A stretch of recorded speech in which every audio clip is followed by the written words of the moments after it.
Buenos días,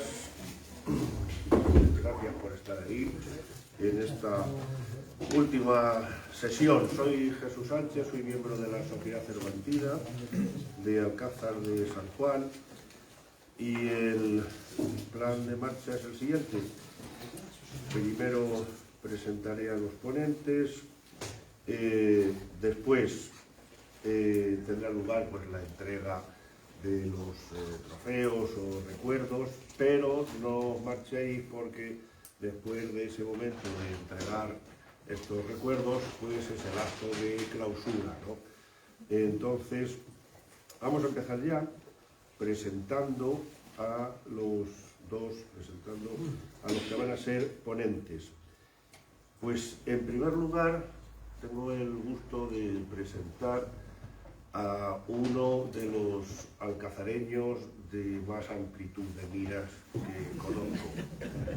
Es un alcazareño que tiende su mirada más allá de los exoplanetas y los exocometas. ¿Voy bien? Mi amigo Benjamín Montesinos es astrofísico y voy a dar un perfil sobre él. Es alcazareño, como ya he dicho, es doctor en Ciencias Físicas por la Universidad Complutense de Madrid, ha trabajado como investigador postdoctoral en la Universidad de Oxford desde el 87 al 92 y como investigador invitado en la Universidad de Rochester, Nueva York. Ha sido director del Laboratorio de Astrofísica Espacial y Física Fundamental desde 1997 a 2004. A través del proyecto Estrella Cervantes se asignó a la estrella Muare o Muaray. Aray. Hablaré un poquito. Sí. Se le asignó a esta estrella el nombre de Cervantes, así como el nombre de Don Quijote, Sancho Panza, Dulcinea y Rocinante a sus 4 planetas. En la actualidad es investigador en el Departamento de Astrofísica del Centro de Astrobiología en Madrid y sus líneas de trabajo se enmarcan en la física estelar con un interés particular en estrellas en formación o que contienen sistemas planetarios similares a nuestro sistema solar y en la detección de cuerpos pequeños llamados exocometas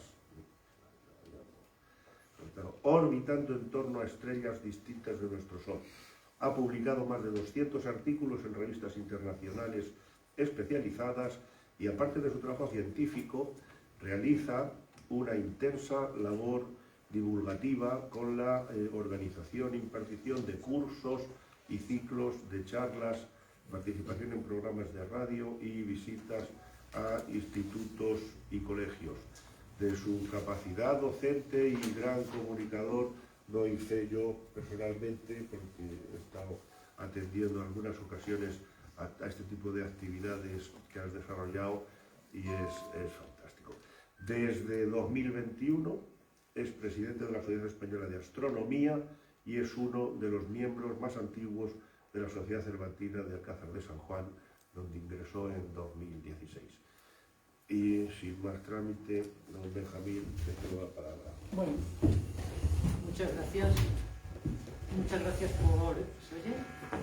Muchas gracias por la presentación, gracias por la invitación para venir a esta charla en el Congreso, gracias por organizarlo, que esto, pues, organizar un evento de este estilo lleva su trabajo y su tiempo, y tengo que decir que de todos los congresos al que he asistido este es realmente singular, porque es el primero en el que veo que hay la oportunidad de beber vino para aclararse la garganta en caso de necesidad. Pero bueno, estupendo. Bueno, voy a hablaros, vosotros sabéis mucho más del Quijote que yo, muchos de vosotros, y yo pues os voy a dar unas pinceladas de la astronomía que hay en el Quijote, y voy a comenzar un poco pues, hablándoos de la concepción del universo que se tenía en esa época, pero que veréis que empezaba a cambiar. Estamos bueno, en 1605, cuando se publicó en la primera parte del Quijote, en 1615 la segunda, comienzos del siglo XVII, pero la concepción del universo que existía entonces era el universo aristotélico, con la Tierra en el centro y la Luna, digamos que marcaba el límite entre la región sublunar, que era imperfecta, y la región supralunar, que era perfecta, conforme nosotros íbamos hacia ese cielo empíreo, ¿no?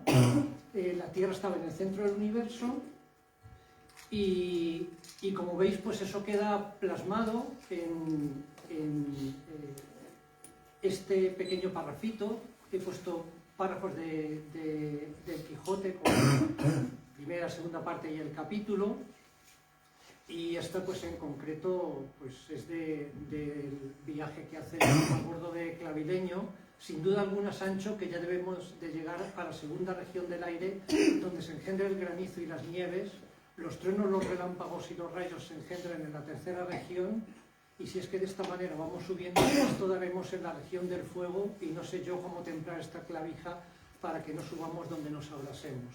Y bueno, y aquí tenéis a la derecha pues un esquema, está sacado de un grabado en un manuscrito de una biblioteca alemana, y veis la tierra, el agua, el aire y el fuego, que eran los cuatro elementos que formaban la Tierra y ese mundo sublunar. Os voy a leer también un párrafo de un libro de Mariano Esteban Piñeiro, que es un catedrático emérito de la Universidad de Valladolid, donde nos cuenta qué estaba sucediendo en esas primeras últimas décadas del siglo XVI y las primeras del XVII. Dice: las últimas décadas del siglo XVI y las primeras del siguiente estuvieron marcadas por la contemplación de un conjunto de fenómenos cósmicos que sirvieron para acelerar el complejo fenómeno de lo que se ha llamado revolución científica. El registro de estrellas novas, como las de 1572 y 1604, que eran estrellas que aparecían en el cielo de repente, que a simple vista no se veían y de repente aparecían, eran en rigor supernovas, y la presencia en los cielos de varios cometas a partir de 1571 contribuyeron al desarrollo de los instrumentos y de las técnicas de observación astronómica ya avivado por el Renacimiento, e impulsaron las críticas a los presupuestos en que se sustentaba el modelo aristotélico defendido secularmente en las universidades europeas. De hecho, en 1609 es cuando tradicionalmente se datan las primeras observaciones del cielo que realizó Galileo. De hecho, en 2009, 400 años después, celebramos el Año Internacional de la Astronomía, digamos, para remarcar este hito. Hay un artículo que probablemente muchos de vosotros conozcáis, que es este de Felix Meltzer. Dice: tratar del universo todo, la dimensión cosmológica y astronómica del Quijote, donde dice que desde la perspectiva de hoy, de lo que hoy conocemos en ciencia, el Quijote es una obra que trata del universo todo, y más en concreto de un universo en proceso de cambio. Al contener una abundancia de metáforas astronómicas que indican la relación renacentista entre el hombre y el cielo, la obra se encuentra dentro de la época de la Revolución Científica, lo que hace del Quijote un documento científico histórico de gran valor, que muestra cómo tanto el hombre como el universo empiezan a adquirir trazos que llamamos modernos. Y fijaos que prueba de ello, a pesar de que en ese vuelo de Clavileño pues se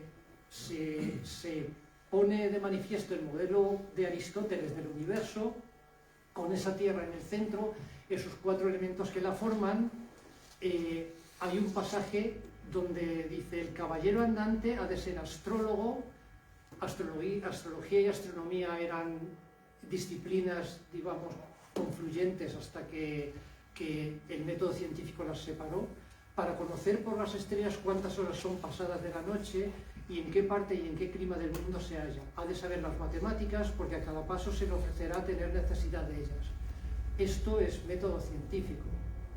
Tenemos que conocer, a través de las estrellas, nosotros podemos conocer muchísimas cosas de nuestra galaxia, del universo, y a través de las matemáticas podemos modelar cómo funciona el mundo. Otro ejemplo, cuando le dice a Sancho, haz Sancho la averiguación que te he dicho, que tú no sabes qué cosas sean coluros, líneas, paralelos, zodiacos, elípticas, polos, solsticios, equinoccios, planetas, signos, puntos, medidas, de que se compone la esfera celeste y terrestre. Es decir, está instando a Sancho a que utilice, en este caso, el cielo y la medida de sus coordenadas y de ciertos círculos o círculos máximos fundamentales para intentar entender pues dónde estamos y dónde se posicionan las estrellas.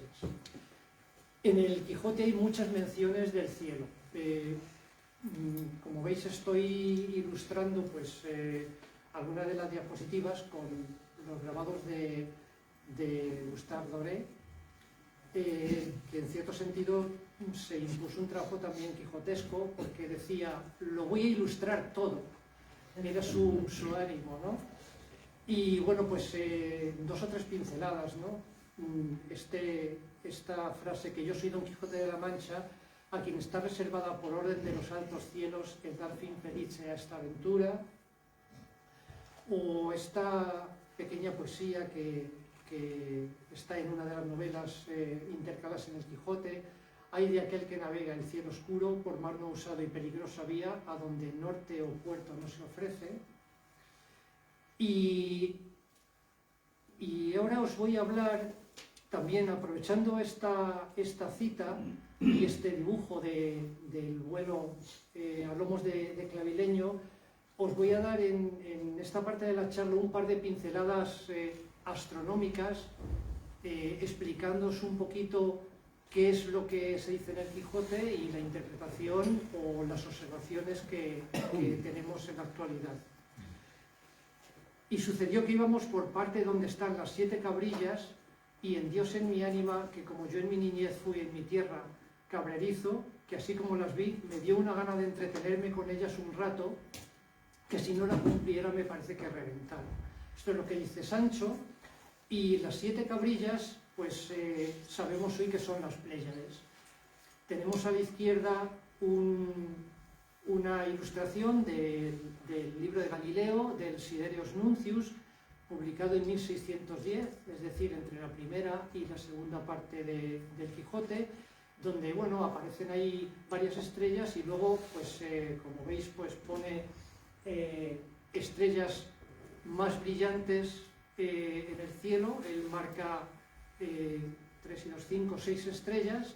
Aquí hay un mapa en el centro donde podéis ver la situación de las Pléyades con respecto a la constelación de Tauro. Aldebarán es la estrella más brillante de la constelación de Tauro, y Tauro es una de las constelaciones de invierno. O sea, ahora mismo y en los meses que vienen, pues tenemos Orión, que es la gran constelación del invierno, tenemos Tauro, y a la derecha de Aldebarán, de la estrella más brillante de Tauro, aparecen las Pléyades. Y esto es una imagen de las Pléyades tomada desde el observatorio de Monte Palomar, que hasta hace unos años tenía el récord en cuanto al tamaño del mayor telescopio del mundo. Era un telescopio con una abertura, un espejo de 6 metros de diámetro, y ahora mismo el mayor telescopio del mundo, es decir, el telescopio con mayor abertura que existe, está en la isla de La Palma. Es el Gran Telescopio Canarias, que tiene un diámetro de 10 metros y medio, ¿no?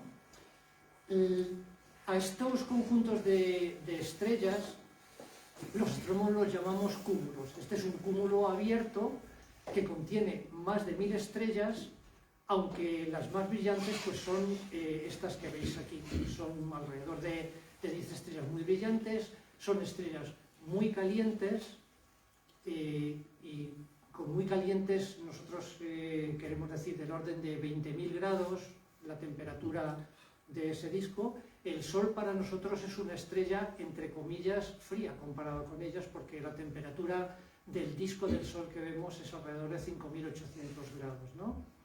La edad de este cúmulo se estima en 120 millones de años, que a edades cosmológicas es un tiempo muy corto, porque las estrellas, cuanto más calientes son y más masivas son, menos tiempo viven. Digamos que necesitan quemar mucho su combustible, que es hidrógeno, a un ritmo mucho más grande que, por ejemplo, nuestro Sol, y su evolución pues, son unos pocos cientos de millones de años, comparado con el Sol, que lleva quemando hidrógeno 5.000 millones de años y seguirá quemando hidrógeno otros 5.000 millones de años. En esta diapositiva he puesto los nombres, que son muy sonoros, de las estrellas del cúmulo de las Pléyades, y he puesto al lado, entre paréntesis, la distancia a la que nos separa en años luz, con su error en la medida, que es como hacemos todos los científicos, ¿no? Un año luz, para que os hagáis una idea, es realmente sencillo calcular qué distancia es. La velocidad de la luz son 300.000 kilómetros por segundo, lo multiplicamos por el número de segundos que tiene un día, que son 86.400, y por los días que tiene un año, y nos sale una cantidad que es más o menos 9 billones con B de kilómetros. Eso es un año luz. La estrella más cercana a nosotros es una estrella que no se ve desde el hemisferio norte, que se llama Próxima Centauri, y esa estrella está situada a 4 años luz, un poquito más, 4,2 años luz. Eso es a la vuelta de la esquina, a nivel cósmico, como las Pléyades. Para mí, 400 años luz es a la vuelta de la esquina, ¿no? Pero para que os hagáis una idea de las distancias interestelares y de por qué los viajes interestelares de momento son ciencia ficción, si nosotros nos montáramos en un avión y quisiéramos llegar a Próxima Centauri, a esta estrella que es la más cercana a nuestro sistema solar, tardaríamos 5 millones de años en llegar. Dice, bueno, pero hemos hecho cohetes más veloces, no como el cohete chino este que nos sobrevoló ayer, ¿no? Hay cohetes que pueden alcanzar velocidades de 90.000 kilómetros por hora, es decir, podrían ir a la Luna a esa velocidad en 4 horas. Bueno, pues incluso en ese cohete tardaríamos 50.000 años en llegar a Próxima Centauri. Y fijaos, he marcado aquí 2 estrellas con su nombre y su distancia en años luz en un color distinto, y se me ocurrió ayer, pues ya simplemente viendo los números, restar el año en que estamos del año de la publicación de la primera parte del Quijote y de la publicación de la segunda parte del Quijote, y resulta que si esta noche salís a ver las Pléyades y miráis a estas 2 estrellas, la luz que está llegando a vuestros ojos esta noche salió de esas estrellas cuando el Quijote estaba en la imprenta. O sea, esto es una cosa muy evocativa, en el sentido de que os dais cuenta que los astrónomos somos arqueólogos del tiempo. Cuanto más lejos está un objeto, estamos viendo su edad digamos, en la evolución del universo más temprana. Ahora mismo habréis oído hablar de este telescopio que ya está operando, el telescopio espacial James Webb, que está viendo galaxias que emitieron su luz hace 10.000, 12.000 millones de años. O sea, galaxias que evidentemente habrán cambiado de forma durante su evolución. Y luego, pues, ahora mismo mirando estos números, fijaos qué coincidencia tan buena, 1605, 1615, 300 años después, 1905, 1915, Einstein publicó las 2 partes de su teoría de la relatividad. O sea que es... Y también, pues esta mañana cuando venía oyendo la radio, pues me he puesto radio clásica, y en 1605 pues Tomás Ruiz de Vitoria también compuso el Oficio de Difuntos, o sea que aquí hay una serie de personalidades unidas de manera cósmica de una forma realmente curiosa.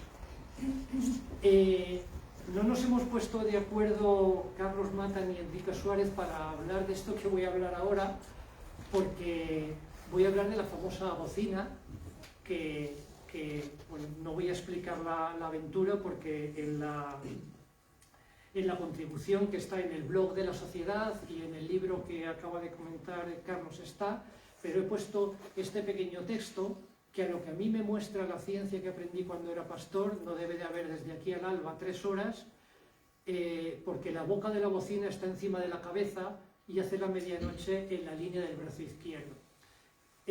Aquí veis en este grabado de Doré, cuando lo vi así de entrada, me parecía que esas estrellas que hay más brillantes parecían más bien la Osa Mayor, aunque realmente le falta una estrella, pero bueno, bien podría ser. Todos sabéis que bueno, la bocina, que se menciona en Cervantes, pues por su forma es la Osa Menor, y la Osa Menor contiene la estrella polar de nuestra época. Como el eje de la Tierra va haciendo un cono y tiene un movimiento de precesión de 26.000 años, en la época de los egipcios la estrella polar no es la estrella que tenemos ahora, ¿no?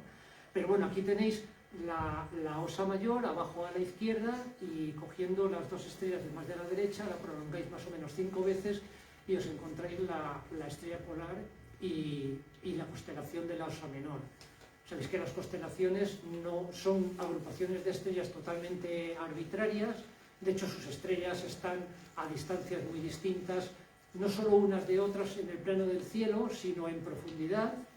Y por ejemplo la Osa Mayor, nosotros la llamamos la Osa Mayor, los indios americanos la llaman el arado, y los astrónomos chinos la llamaban el recaudador celeste, porque es una constelación que obviamente, como todo el cielo, gira en torno a la estrella polar, y claro, va año tras año recogiendo los impuestos de la gente, ¿no? O sea, yo creo que es un buen nombre para la constelación. Pero bueno, centrándonos en la Osa Menor, pues aquí tenéis una fotografía del cielo, de las muchas que podéis encontrar en internet, donde si se deja una cámara apuntando hacia el norte y se le deja pues un tiempo de exposición el que te permita la cámara para que no se sature la imagen, pues todas las estrellas, todo el cielo, toda la bóveda celeste gira en torno a la estrella polar.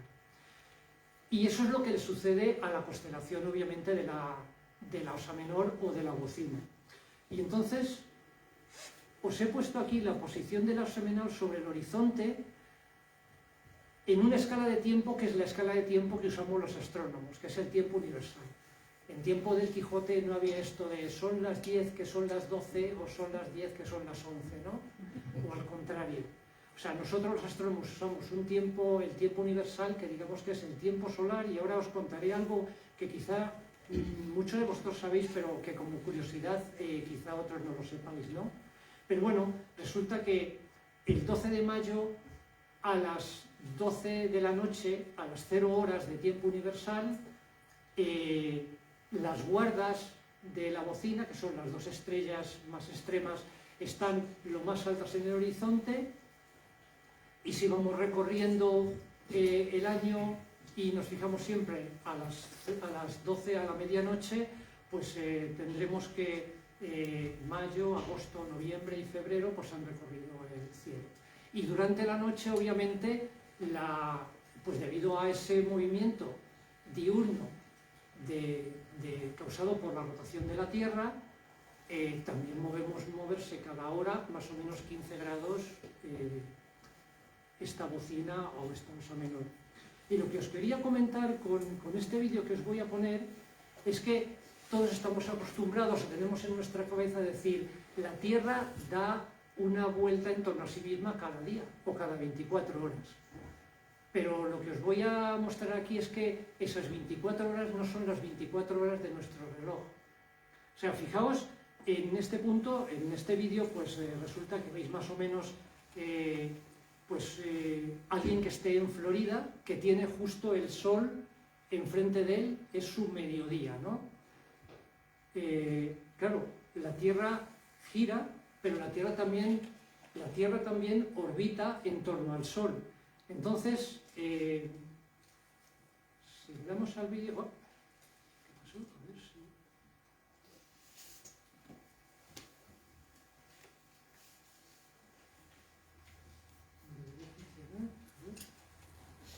Sí. Fijaos, ahora la Tierra empezará a girar sobre sí misma. Ahora ha dado media vuelta sobre sí misma y ahora ha dado una vuelta exacta, pero veis que no es mediodía todavía para el habitante de Florida, sino que tiene que girar un poquito más. ¿De acuerdo? O sea, cada día solar es una vuelta 360 grados más un grado. Entonces, nuestro tiempo, el tiempo nuestro de reloj, nuestro tiempo universal, son 24 horas, pero no corresponde a una rotación de 360 grados de la Tierra. Y es por eso por lo que cada noche, aunque sea inapreciable, el cielo es ligeramente distinto. Si nosotros esta noche o mañana quisiéramos ver exactamente las estrellas en la misma posición del cielo, tendríamos que mirarlo 4 minutos antes. Y pasado mañana 8 minutos antes. Y es por eso por lo que a una misma hora el cielo va cambiando. ¿De acuerdo? Y bueno, voy a terminar la charla pues explicando un poquito algo que ya os ha adelantado pues, el moderador de esta sesión, y es mi conexión con esta sociedad. En 2005 la Unión Astronómica Internacional, que es la especie de ONU de los astrónomos, y es la que fija las reglas para la nomenclatura de los objetos astronómicos, pues lanzó una iniciativa que pareció muy bonita, y era poner sobre la mesa 40 estrellas que tienen sus nombres técnicos y sus nombres de catálogo, y dejarlas abiertas a que todo el mundo, esto era una cosa abierta, a toda la población mundial, votara por candidaturas que promovieran pues, sociedades astronómicas de los diversos países, ¿no? Entonces, desde la Sociedad Española de Astronomía, desde el Instituto Cervantes, el Planetario de Pamplona y otras instituciones, dijimos, bueno, pues vamos a cogernos una estrella que en ese momento, bueno, tenía 4 planetas descubiertos en torno a ella. Ahora mismo se conocen más de 5.000 planetas orbitando estrellas relativamente cercanas al Sol, y entonces pues lanzamos la candidatura de decir, bueno, pues Shakespeare tiene nombres de satélites en Urano, por ejemplo, y Cervantes, pues aparte de, creo que un asteroide, no tiene nada en el cielo. Pues vamos a promover esta candidatura, y propusimos que la estrella Muara, que es una estrella desde el hemisferio sur se ve perfectamente, y desde la Mancha se ve muy rasando el horizonte.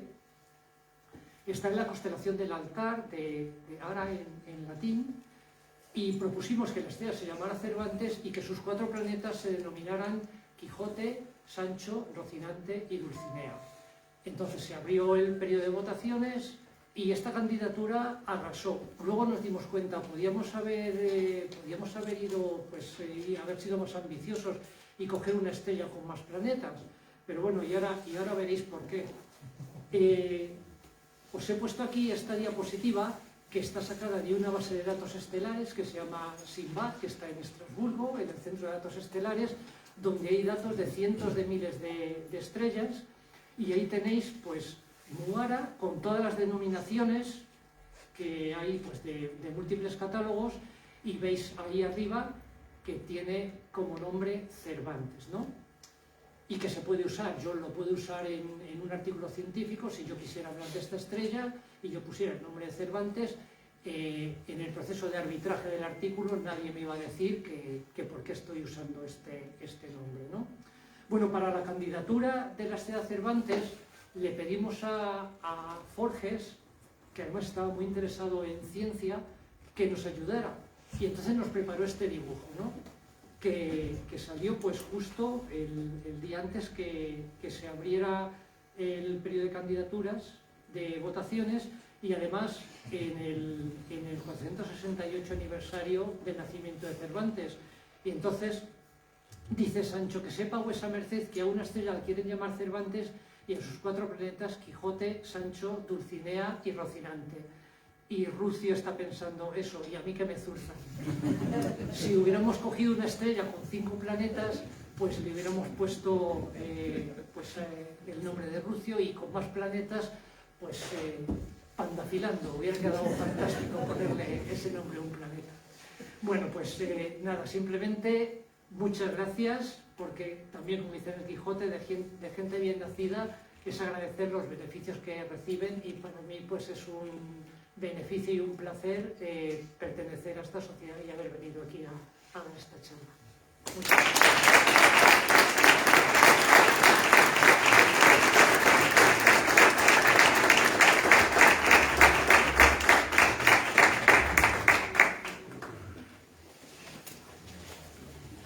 gracias, Benjamín. Muy interesante. Me he quedado con una frase que me ha encantado: los astrónomos somos arqueólogos del tiempo, que además de ser una frase certera, pues tiene un componente poético importante. O sea que, además de lo que nos has comentado, esto me parece fundamental. Si os parece, el turno de preguntas y de debate lo podemos hacer conjunto al final, después de la intervención de nuestra próxima invitada, que es doña Lucía López Rubio, conocida antigua de la Sociedad Cervantina. Participó con nosotros en una mesa redonda en el Toboso en el año previo a la pandemia, en 2000. Puerto Lápice. Puerto Lápice. Sí, ¿qué he dicho? Toboso. No sé, un cruce de línea. Sí, Puerto Lápice, efectivamente. Bueno, Lucía es doctora en lengua española y sus literaturas, licenciada en Filología Hispánica, máster en Literatura Española por la Universidad Complutense de Madrid y magíster en alta especialización en Filología Hispánica por el Consejo Superior de Investigaciones Científicas y la Universidad Nacional de Educación a Distancia. Sus líneas de investigación se centran en la literatura de los siglos de oro y especialmente en la figura de Cervantes y su obra, en torno a las cuales ha publicado varios trabajos en revistas y editoriales especializadas. Actualmente trabaja como profesora asociada en la Universidad Carlos III de Madrid, donde combina su investigación en literatura áurea con estudios sobre literatura contemporánea. Es autora del libro El matrimonio en las novelas ejemplares y el Quijote, la influencia del modelo histórico, social y legal de los siglos XVI y XVII. Es una obra que aborda distintos aspectos sobre la cuestión matrimonial en ambas obras de Cervantes y que trata particularmente de un análisis interdisciplinar que tiene en cuenta la realidad histórica, legal y social del siglo de oro. Su aportación, su comunicación, se titula Matrimonio, muerte y devoción, el refugio religioso de algunas mujeres cervantinas.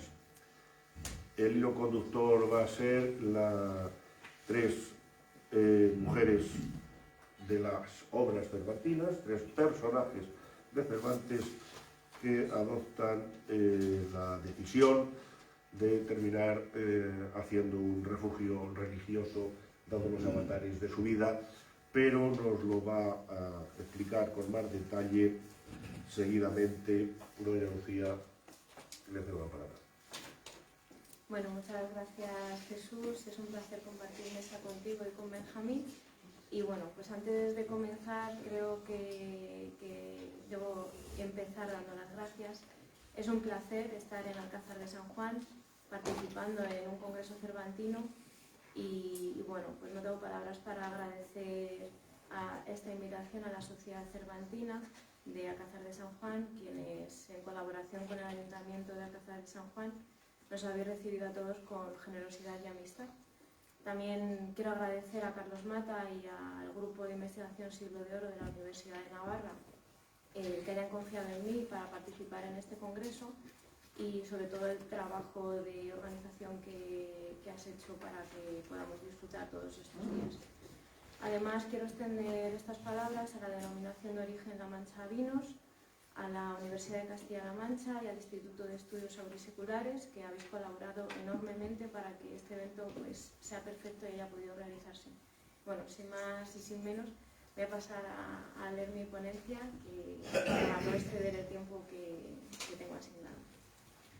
Bueno, en la obra cervantina encontramos personajes que toman decisiones singulares, a veces en respuesta a problemas sociales y otras para favorecer tramas narrativas.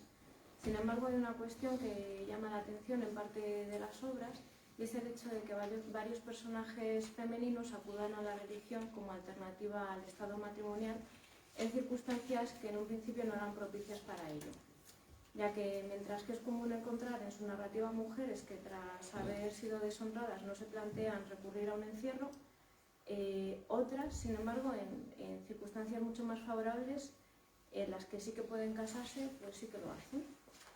En este trabajo voy a analizar a 3 de estas mujeres. La primera será Leonora, la protagonista de Celos Extremeño. La segunda será Claudia Jerónima, uno de los personajes del Quijote. Y la tercera, también Leonora, pero en este caso un personaje del Persiles. De todas ellas se ha escrito mucho y en particular se ha abordado esta decisión desde diferentes interpretaciones y perspectivas, todas ellas válidas y justificadas, pero al no ser únicas, entiendo que todavía cabe lugar mi interpretación en este asunto. Porque en muchas ocasiones la solución más sencilla es aquella que encierra una respuesta a la resolución de los acontecimientos. Comenzando con Leonora, protagonista de Celoso Extremeño, todos sabemos de este personaje que durante su matrimonio vive un encierro extremo que finaliza en tragedia con la entrada de Loaysa en la casa y con esta se produce la muerte de Carrizales. Aunque Leonora no ha causado daño físico a su marido, el hecho de haber cumplido sus mayores temores lo llevan a morir repentinamente. Y es justo este momento el que nos interesa, pues Carrizales en su lecho de muerte, en lugar de pedir confesión y hacer testamento, dice, cito: «Mandaré doblar la dote a Leonora y le rogaré que, después de mis días, que serán bien breves, disponga su voluntad, pues lo podrá hacer sin fuerza a casarse con aquel mozo, a quien nunca ofendieron las canas de este lastimado viejo. Y así verá que, si viviendo jamás salí un punto de lo que puede pensar ser su gusto, en la muerte hago lo mismo. Y quiero que le tenga con él que ella debe de querer tanto». Él cree que doblando la dote de Leonora y bendiciendo su matrimonio con Loaysa muestra bondad y obtendrá redención, y quizás fuera esa su intención. Pero lejos de lo esperado, Leonora hace un uso muy diferente de su voluntad. Y el mismo texto lo indica. Dice: «Quedó Leonora viuda, llorosa y rica. Y cuando Loaysa esperaba que cumpliese lo que él sabía que su marido en su testamento dejaba mandado, vio que dentro de unas semanas entró a monja en uno de los más recogidos monasterios de la ciudad». Este desenlace nos mueve a ver que Leonora pudo tener remordimientos y quizás aborrecer a Loaysa, pero más allá de eso, Cervantes finaliza la novela con un pequeño apunte a modo de moraleja diciendo: «De lo menos hay que confiar de verdes y pocos años, si les andan al oído exhortaciones de estas dueñas de monjil negro y tendido y tocas blancas y luengas». Es decir, nos aclara que el problema más grave de la niña es su edad y falta de experiencia. Luego su error queda en cierto modo justificado y además añade con cierta ironía: «Solo no sé qué fue la causa que Leonora no puso más ahínco en disculparse y dar a entender a su celoso marido cuán limpia y sin ofensa había quedado en aquel suceso. Pero la turbación le ató la lengua y la priesa que se dio a morir su marido no dio lugar a disculpa». Finalmente el autor nos dice que su incapacidad para desenvolverse en el mundo, para hablar y para ser airosa, la lleva a no saber justificar bien lo ocurrido, y la edad avanzada de su marido le hace morir antes de enseñarle retórica, una cualidad que casi todas las mujeres cervantinas poseen y les permite escapar de los peligros. Si además comparamos esta novela con su entremés homónimo, El viejo celoso, entendemos que Cervantes se burla de los matrimonios muy desiguales y aprueba en cierto modo la infidelidad femenina en estos casos. De manera que la entrada de Leonora en un convento no puede ser un castigo ni literario ni autoimpuesto específicamente para ella, sino un lugar de escape. Aunque su decisión no se trata de un desacato social, su estado de viuda rica e independiente la convertía en un individuo peligroso, como explica Marilo Vigil. Su determinación de recluirse en un monasterio revela lo que ya nos había indicado el narrador del texto. Leonora no se siente en cautiverio. Su contacto con el exterior, lejos de ser agradable, no le ha resultado beneficioso, ni le ha aportado libertad, de modo que para continuar su vida elige vivir el aislamiento y la virtud. El deseo de no retomar su estado de casada tampoco responde a un sentimiento de culpa, como explica Perry, ya que a pesar del aparente encierro y de la exigencia de la abstención sexual, la libertad de la que gozaban las féminas en los conventos era muchas veces mayor de la que tenían las mujeres casadas de la época. Por otra parte, no es casual que ella pueda acceder a este estado, que tampoco era el más reverenciado en ese tiempo, y que el mismo Cervantes rehúsa para sus personajes en el Persiles, como explica Carlos Mata al hacer referencia a Constanza, quien es convencida de no entrar en un convento con el consejo de esperar a volver a casarse y así medrar económicamente, como de hecho ocurre en esa novela. En este caso, Leonora ya cuenta con la herencia que necesita y es la única mujer que puede tomar la decisión de forma coherente y parcialmente justificada, pues ya ha cumplido con parte de lo que se esperaba de ella en la sociedad. Además, vivir en reclusión le permitía evitar ser víctima de engaño otra vez y no sabemos hasta cuándo podría ella estar recluida, pero como no lo hace de forma obligatoria o de forma obligada, entendemos que si en un momento dado ella se encuentra con el conocimiento suficiente para salir del encierro, podrá llevarlo a cabo. El segundo personaje del que voy a hablar es Claudia Jerónima. Ella es un caso muy especial que no puede ser analizado en contraste regular con el resto de mujeres que aparecen en la obra cervantina, pues tiene dos características que la alejan desde el comienzo hasta el final de su intervención de ellas. En primer lugar, su origen y condición social. Ella es una bandolera, es hija del jefe de uno de los clanes de bandoleros más importantes del momento, y esto la permite tener un código de conducta diferente al establecido por la sociedad, pues solo debe respeto a su padre. Además, en el instante narrado, se halla sola en el lugar y con la convicción de haber sido ultrajada, algo que no puede pasar por alto, y en ese momento decide hacer una puesta en escena que le permita dar rienda suelta a la venganza. Entonces se viste de hombre, se monta a caballo y dispara a su prometido con intención de matarle y así impedir que la deshonre casándose con otra mujer. Voy a citar el texto porque nos genera una imagen muy clara de lo que ocurre. Recibí nueva que me turbó el sentido y acabó la paciencia, y por no estar mi padre en el lugar, le tuve yo de poner en el traje que ves. Y apresurando el paso a este caballo, alcancé a don Vicente, obra de una legua de aquí. Y, sin ponerme a dar quejas ni a ver disculpas, le disparé esta escopeta y por añadidura estas dos pistolas. Y a lo que creo le debí de encerrar más de 2 balas en el cuerpo, abriéndole puertas por donde envuelta en su sangre saliese mi honra. Una vez ha cometido el crimen, busca a Roque Guinart para que le ayude a huir, pero lo llamativo de este caso no es lo narrado hasta aquí, sino el desenlace que ella escoge. Vemos en el relato que mientras que Leonora era descrita con inocencia y bondad, Claudia Jerónima se muestra abiertamente culpable y carente de conciencia, pues lejos de planear, confesar y acatar las consecuencias, se dispone a organizar su vida. El único punto en el que va a coincidir con el personaje anterior va a ser que decide también ir a un monasterio, pero va a ser un monasterio diferente. Cito: Claudia dijo a Roque que querría irse a un monasterio donde era abadesa una tía suya, en el cual pensaba acabar la vida de otro mejor esposo y más eterno acompañada. Al abuelo de Roque, su buen propósito, ofreciósele de acompañarla hasta donde quisiese y de defender a su padre de los parientes y de todo el mundo si ofenderle quisiese. No quiso su compañía a Claudia en ninguna manera y, agradeciendo sus ofrecimientos con las mejores razones que supo, se despidió de él llorando. Si nos centramos en la frase final sobre su retirada al convento, dice, en el cual pensaba acabar la vida de otro mejor esposo y más eterno acompañada. Podemos ver aquí el egoísmo de la joven y la incongruencia de sus palabras, pues de no haber asesinado a su esposo quizás le habría sido más agradable el matrimonio y mucho más duradero. Comparar a este hombre con Dios habiendo cometido un crimen es cuanto menos controvertido.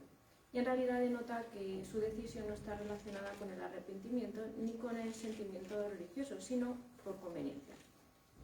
Esta reclusión tras una tragedia amorosa era algo común en las novelas de caballerías, tal y como indica Domenech, al establecer una serie de coincidencias con el Amadís de Aula y el relato de Claudia Jerónima, donde un punto de unión es el refugio en el monasterio, como lugar de refugio y retiro de los afligidos y de los enamorados. A pesar de lo idealizado del plan, no debemos olvidar que en nuestra novela la clave de interpretación no es rígida ni seria, es más, Cervantes suele aprovechar los elementos comunes para hacer sátira de los problemas sociales. De modo que podemos afirmar que ese monasterio paradisíaco aquí no será más que un lugar de donde esconderse de enemigos, protegida por su tía, quien incluso en su posición de religiosa apoyará y fomentará su forma delictiva de vida. Y finalmente, por la libertad que podrá obtener cuando se olvide el asunto, dado que su encierro no tiene tampoco por qué ser eterno, pues ella no responde a las normas de la caballería, ni de la moral del siglo XVII, ni a más orden que la que ella misma quiera imponerse llegado el caso. La inclusión de este personaje que no es juzgado por la ley, pues no se somete a ella, despierta también las palabras de juicio por parte de Don Quijote y de Sancho, que se aplicarán también a la figura de Roque Guinart, de forma que no se trata de una sentencia parcial o sexista, sino igualitaria hacia aquellos que no cumplen con lo establecido por la sociedad. Finalmente, llegamos a la última de las mujeres analizadas, Leonora, la prometida de Manuel de Sosa Coitiño, el portugués del Persiles. De ella se ha hablado mucho por su irrupción en la novela y también por su desaparición. Nos centraremos en esta ocasión en la puesta en escena de Leonora. Como indica Keila, la boda de ambos se plantea como una farsa teatral en muchos sentidos, pero sin lugar a dudas lo más llamativo es la representación de Leonora y de las monjas que la acompañan, quienes al afirmar que ella se casará con Dios, la desnudan y le cortan el pelo, despojándola así de su belleza física y de sus posesiones materiales. Esta imagen resulta impactante para Manuel de Sosa, pero también para el lector. Cervantes juega bien con la vestimenta y la belleza corpórea femenina para otorgar y restar honra y pureza al personaje. De esta forma, ella despoja a Manuel de la posesión conyugal y erótica de su persona para otorgarle su alma a Dios. Por ello debe hacer olvidar a su prometido y a los asistentes al enlace todo vestigio material y terrenal de su persona. Aunque ella parece haber vivido con verdadera devoción religiosa y el desdén a Manuel no le supone un problema, causa extrañeza en el lector y en sus conciudadanos que la muerte de su enamorado sí que lo haga, hasta el extremo de morir ella también. Lo que nos lleva a plantearnos dos cosas: en qué medida Cervantes aprueba la elección devota del personaje y cómo se extiende en ella el tópico del enamorado portugués. En primer lugar, partimos de la reticencia en la época de ver con buenos ojos que una mujer con posibilidades de casarse vistiera los hábitos, siendo juzgado como algo contrario a la ley natural.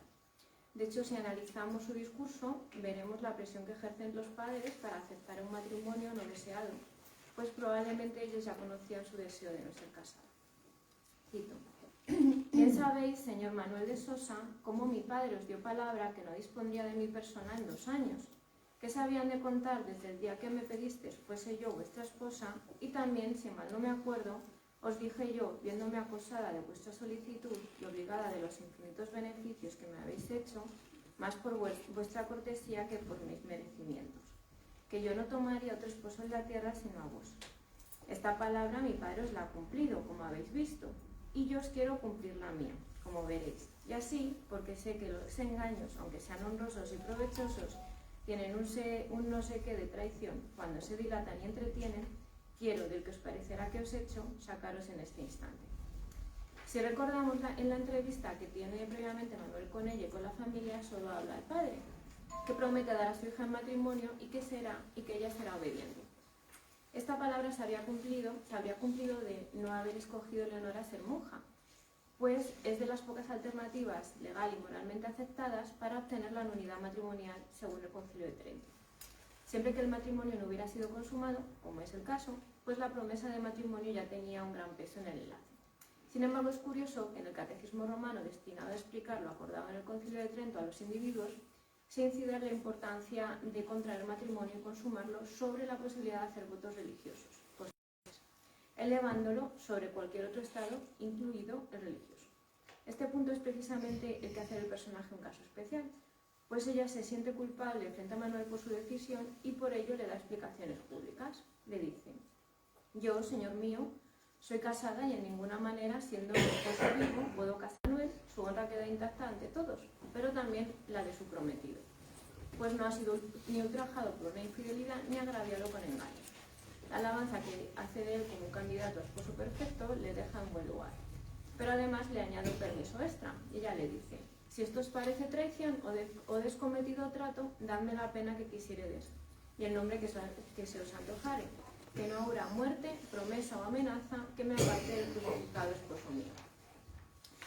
Esta sumisión le da la oportunidad de liberarla o de castigarla públicamente, aunque en realidad es una licencia retórica, no real, porque al haberse consagrado previamente a Dios, está libre para rehusar casarse con Manuel. De hecho, lo que ocurre a continuación es una representación silenciosa y pública de su profesión, la cual no espera a la respuesta del novio. Cito: cayó, y al mismo punto la priora y las otras monjas comenzaron a desnudarla y a cortarle la preciosa madeja de sus cabellos. Al ver esto, él también hace una buena representación, le besa la mano en símbolo de respeto y profiere su aprobación. Sin embargo, una vez hecho esto, baja, como él mismo indica del teatro de la representación, pierde el juicio y con él progresivamente la vida. Así llegamos a la segunda cuestión. Siendo Leonor una mujer que no siente amor profano ni erótico, contrasta que muera de desamor e imita el destino de su prometido. Aunque Leonora es claramente penalizada por su elección, sorprende que al final de su vida, el mismo Cervantes, al igual que otros de sus contemporáneos, hiciesen uso de la costumbre de ingresar en una orden religiosa. De hecho, Cervantes lo hace después de haber contraído nupcias y haber engendrado una hija. Y no solo Cervantes lo hace, también su mujer, sus hermanas y su hija ingresaron en la orden franciscana. Quizás ahí se encierra la afrenta social de la joven, porque escoge la vida virginal en un momento no adecuado.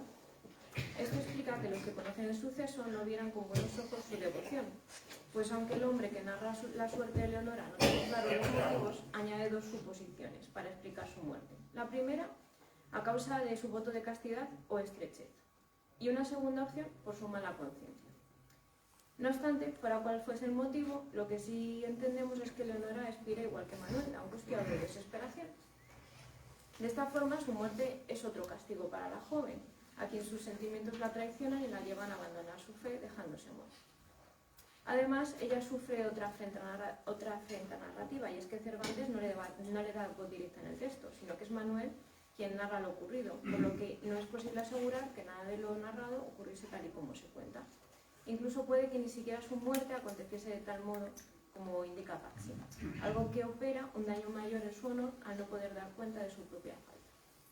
En cualquier caso, el romanticismo portugués la alcanza y pasa la historia por morir de desamor y no de devoción, un final negativo y en cierto modo irónico que nuestro autor nos ofrece para este personaje. En definitiva, dejando a un lado lo excepcional de los personajes femeninos y los casos presentados, no debemos olvidar que Cervantes era un hombre de su tiempo y las mujeres que presenta también lo eran. La libertad que exigen y buscan procedía de su falta de ella, por tanto era mucho más sencillo y jugoso presentar tramas protagonizadas por seres carentes de actuación en busca de ella. No por ello, el fin que se les destina es menos verosímil, ya que su decisión de recluirse en un monasterio, por más lícita que pareciera, no recibe la aprobación total, pues ninguna de ellas cumple completamente el protocolo exigido para acceder a ese estado. Y todas ellas suponen un peligro para el mantenimiento del orden social establecido. Muchas gracias.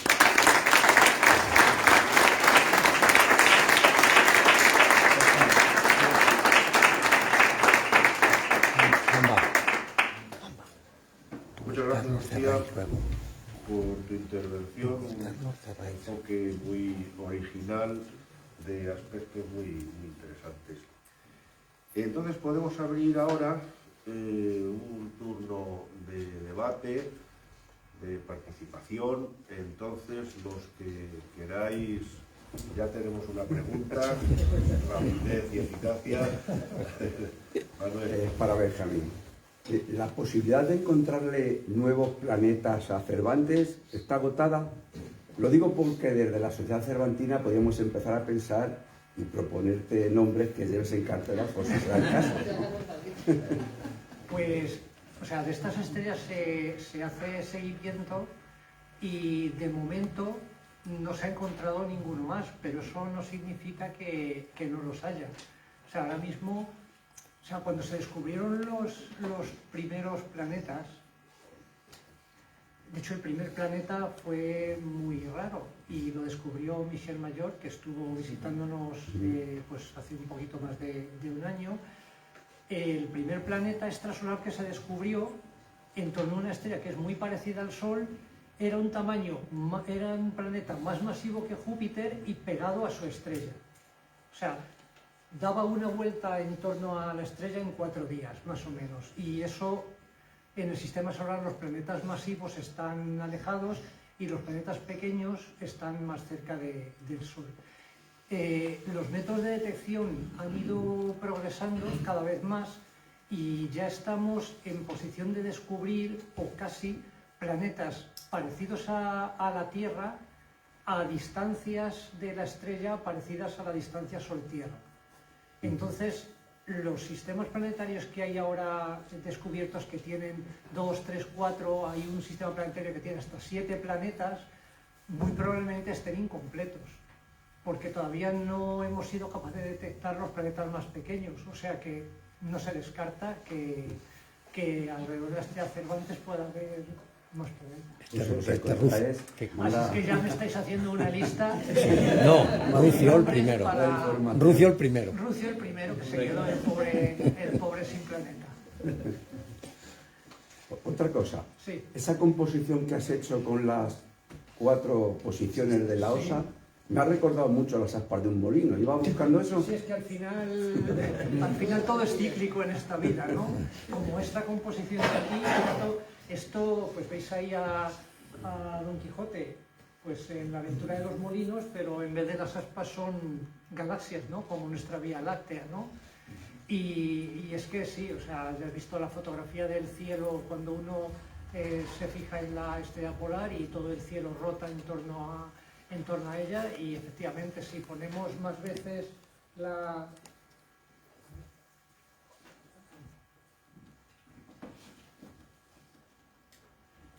Pues sí, podemos poner entre agosto y noviembre, ponemos septiembre, octubre y nos quedan unas... Bueno, aquí son las 4 aspas de un molino, queda bonito.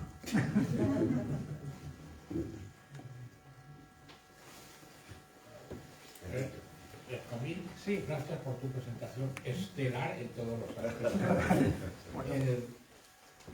¿Puedes explicarnos brevemente, que entendamos el tema de las esferas del universo que tenía el universo renacentista? ¿Qué son esas esferas? Bueno, pues yo creo que o sea, al colocar la Tierra en el centro del universo, pues siempre había un afán de ir un poco más allá.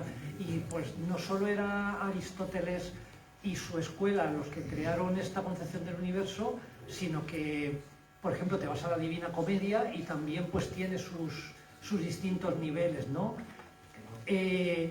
O sea, yo creo que todo esto proviene fundamentalmente de 2 cosas. Una es, obviamente, hasta que se inventó el telescopio, la falta de una instrumentación adecuada para observar el cielo, y aún así se podían conocer muchas cosas, porque sabemos que desde civilizaciones anteriores se podían predecir eclipses. Y otra era incluso la propia falta de experimentación. A Aristóteles no le gustaba nada la experimentación, o sea, no era algo que él ejercía, pues porque el método científico no estaba desarrollado. Entonces, yo creo que esas esferas, o sea, fijaos que cuando uno mira al cielo en una noche y no sabes ahora nada de lo que sabes, pues te crees que la bóveda celeste es realmente una bóveda, ¿no? O sea, que no hay distancia entre los objetos. Y ahí pues aparecen las distintas cosmologías o cosmogonías, ¿no? Pues había algunas cosmologías que decían, bueno, nosotros estamos cubiertos por una bóveda y lo que estamos viendo en el cielo son pequeños agujeritos de esa bóveda porque más allá hay un fuego. Es algo lógico de pensar si no sabemos nada. Entonces, realmente aquí digamos que un historiador tendría mucha más prestancia que yo para explicar todo este tipo de cosas, pero sí, a mí realmente me asombra la imaginación que tenía toda esta gente. Es comprensible, por ejemplo, lo de los 4 elementos. Eso es bastante comprensible cuando no se conocía la existencia de los elementos químicos, a pesar de que o sea, la palabra átomo viene de los griegos, y ya ahí alguien dijo que la materia debía estar compuesta de partículas que no podíamos ver, ¿no?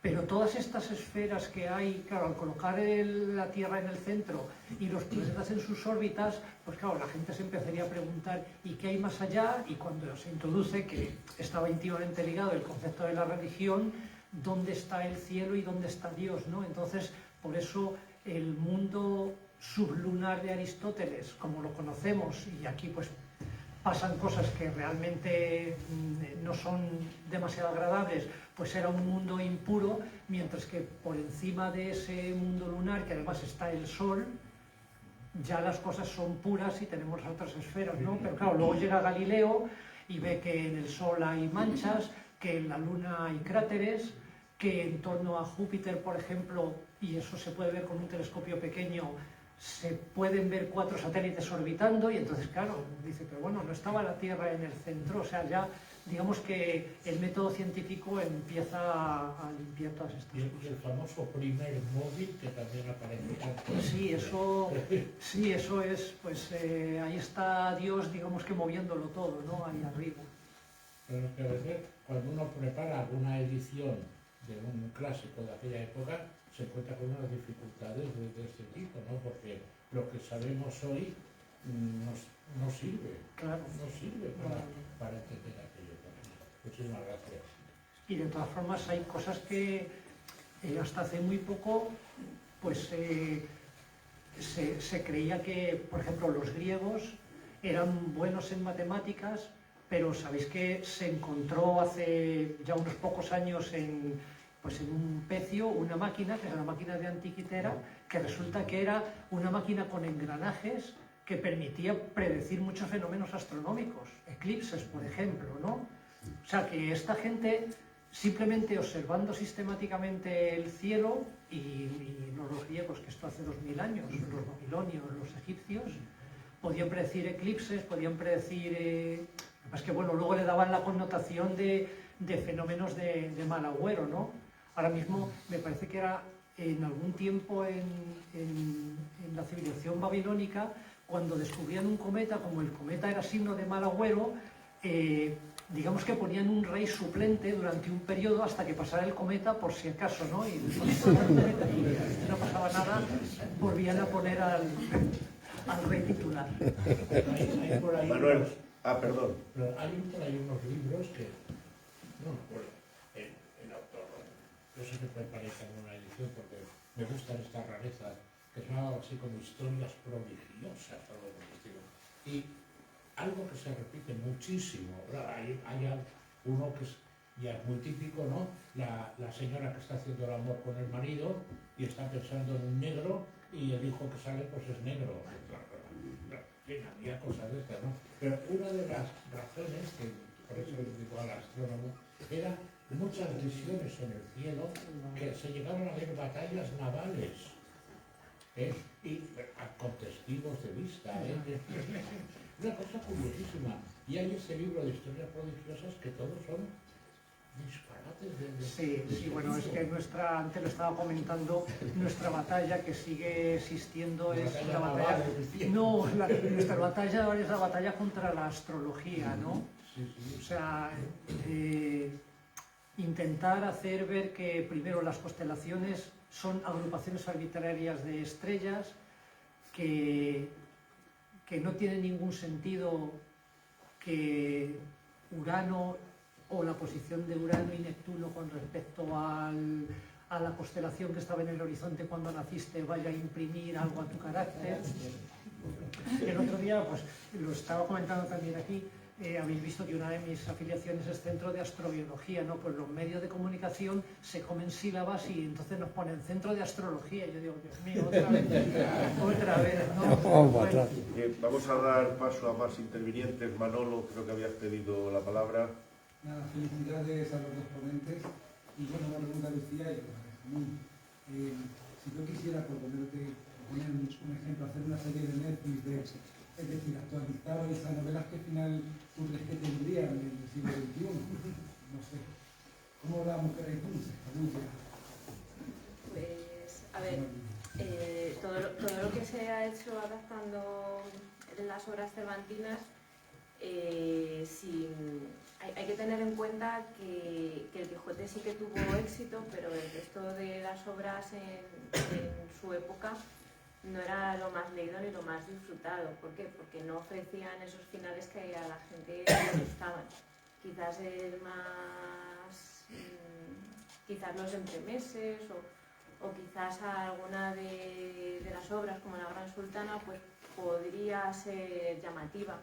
Pero todas estas mujeres explicando un poco esa picaresca que no explicaba nunca del todo, romperían un poco la magia. Al final cada cosa tiene lugar en su tiempo, en su lugar, en su modo y en su forma, ¿no?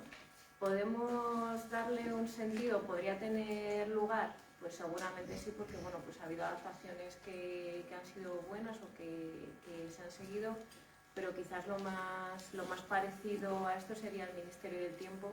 Y van tomando elementos muy curiosos o muy puntuales, ¿no? para atraer a ese espectador actual y al final lo que atraen es a ese espectador especializado al que le gusta la literatura y ve el plano completo de esa pequeña anécdota. Pero no sé si tendría lugar o cabida una historia completa tal cual la tenemos, o si se podría adaptar el final. Pero bueno, si nos contratan seguramente...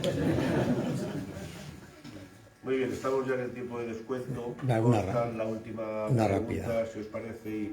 Sí, esta es para Lucía. De la exposición que tú has hecho, ¿cabe inferir que Cervantes estaba obsesionado con que la mujer acabara en un convento? ¿O es un recurso más, como por ejemplo que Don Quijote tuviera una amada etérea o que la pastora Marcela se reivindicara como mujer? O sea, ¿es como un elemento más para darle variedad al Quijote o estaba obcecado? ¿Qué crees? Yo creo que es un elemento más, o sea, yo creo que no estaba obcecado con muchas cosas, pero sí que hace una revisión a lo largo de todas sus obras de todos los problemas sociales y además en todos los problemas no nos presenta la solución habitual, sino que nos presenta el problema y cómo lo resolvería un ciudadano de a pie. Y al final los ciudadanos de a pie resuelven el problema a su manera y con cierta ironía para salir ventajosos del mismo. Entonces, son 3 casos en 1000 páginas entre todo, o un poco más, ¿no? Si pensamos en el Quijote y el Persiles, podríamos añadir a alguna mujer más que acaba en un convento de forma obligada, pero en realidad es un recurso más. Muy bien, gracias. Muy bien, pues muchas gracias a los dos ponentes. Entonces, como os decía al principio, vamos a proceder ahora a la entrega de un trofeo, de un recuerdo, y os comentaba que no os vayáis, que nos queda el colofón final, que es la clausura del Congreso. Entonces nos despedimos a los dos ponentes, dándoles las gracias por su participación. No lo que queráis. No, muy bien. Yo